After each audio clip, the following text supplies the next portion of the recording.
Bon matin à tous. On poursuit nos méditations aujourd'hui sur le post-résurrection. On se retrouve dans Acte 2, 42, une fois que Jésus est ressuscité, la Pentecôte, ainsi de suite. Et ça nous dit dans Acte 2, 42, « Il persévérait dans l'enseignement des apôtres, la communion fraternelle, la fraction du pain et dans la prière. » Aujourd'hui, on va s'attarder sur « Il persévérait dans l'enseignement des apôtres ». Peut-être vous vous dites, ouais, c'est ça, là, on se retrouve dans cette situation, tout le monde est confiné, l'Église se vit un peu à distance, par Internet, on a les messages du dimanche, les réflexions de semaine. Et je méditais là-dessus la semaine dernière, puis je me suis dit, hey, c'est un peu, en fait, ce qui se passe présentement, c'est un peu comme dans les premiers chrétiens, dans le sens que, où Paul, lorsqu'on lit les lettres de Paul, aux différentes églises. L'apôtre Paul implantait des églises dans des régions. Et par la suite, évidemment, les moyens de transport n'étaient pas comme aujourd'hui. Puis la distance, la complexité du transport et des moyens de transport n'était pas évidente.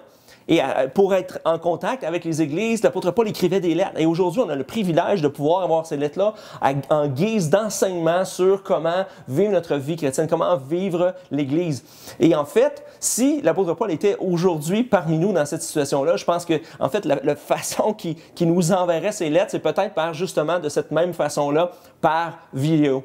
Et aujourd'hui, c'est un peu ma réflexion, c'est-à-dire que aujourd'hui, à chaque jour de la semaine et le dimanche, on peut continuer d'être enseigné dans la parole de Dieu à distance. Et c'est un peu comme des lettres que Paul envoyait aux églises.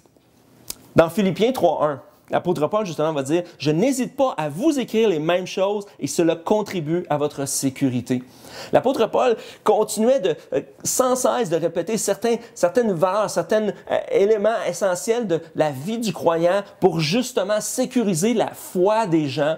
Et on a besoin de continuer de persévérer même dans cette situation-là, dans l'enseignement de la parole de Dieu, parce que c'est important pour solidifier notre foi et nos convictions. Dans 2 Timothée 2.2, l'apôtre Paul va enseigner à Timothée, va dire « Ce que tu as entendu de moi en présence de nombreux témoins, confie-le à des personnes fidèles qui soient capables de les enseigner aussi à d'autres. » Et on a besoin de perpétuer ça, d'être capable justement de continuer d'apprendre la parole de Dieu, de continuer d'apprendre des enseignements de la parole de Dieu pour nous-mêmes être assez solides pour pouvoir le transmettre à d'autres, à des gens qui peuvent être nouveaux dans la foi. Et c'est un bon moment pour nous de se tourner vers des gens, puis peut-être être quelqu'un, un Paul à Timothée dans cette situation-là. Et nous-mêmes transmettre ce que l'on reçoit à d'autres autour de nous, que ce soit des plus jeunes, des personnes, que ce soit nos enfants, que ce soit aux adolescents, que ce soit des personnes autour de nous qui, peut-être justement dans cette situation de crise-là, vivent des questionnements et ont peut-être besoin d'entendre parler de Dieu, ont besoin d'en entendre davantage.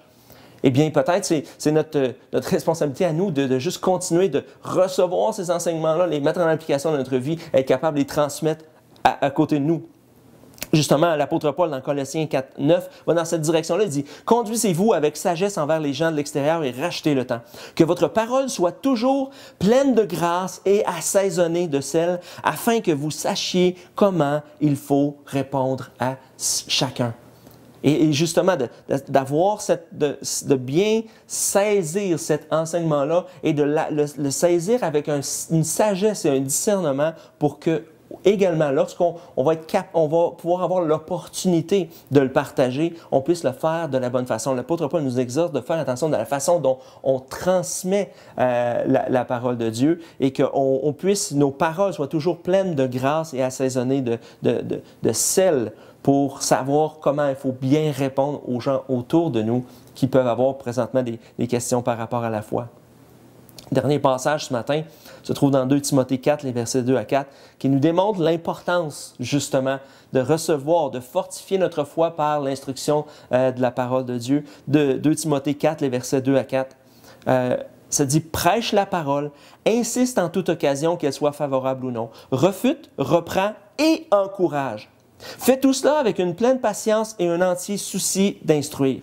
En effet, un temps viendra où les hommes ne supporteront pas la saine doctrine. Au contraire, ayant la démangeaison d'entendre des choses agréables, ils se donneront une foule d'enseignements conformes à leurs propres désirs. Ils détourneront l'oreille de la vérité et se tourneront vers des fables. » Dans la saison dans laquelle on vit, c'est facile de justement chercher à gauche et à droite justement des réponses rapides à nos questions. Et c'est facile de se tourner vers des fables. C'est facile de se tourner vers quelque chose qui peut être agréable juste à nos oreilles. mais on a besoin d'être instruit solidement dans la parole de Dieu, dans la foi, pour saisir qu'est-ce que Dieu a pour nos vies en réserve et justement d'être assez solide pour pouvoir le transmettre à d'autres autour de nous.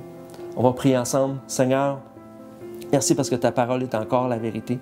Et merci, Seigneur, parce que l'apôtre Paul, Seigneur, continuait sans cesse de répéter les mêmes choses, écrivait aux églises, exhortait les gens autour de lui. Et que, Seigneur, on voit que c'était essentiel et vital dans la première église, les premiers croyants, de persévérer dans l'enseignement de ta parole. Et ce matin, Seigneur, dispose nos cœurs à continuer de recevoir de ta part. Et Seigneur, aide-nous à solidifier notre foi à travers ces enseignements-là, afin qu'on puisse être à notre tour, Seigneur, de bons témoins qui transmettent les vérités de ta parole pour ta seule gloire, dans le nom de Jésus. Amen. Je vous souhaite une très bonne journée et on se retrouve demain pour la suite.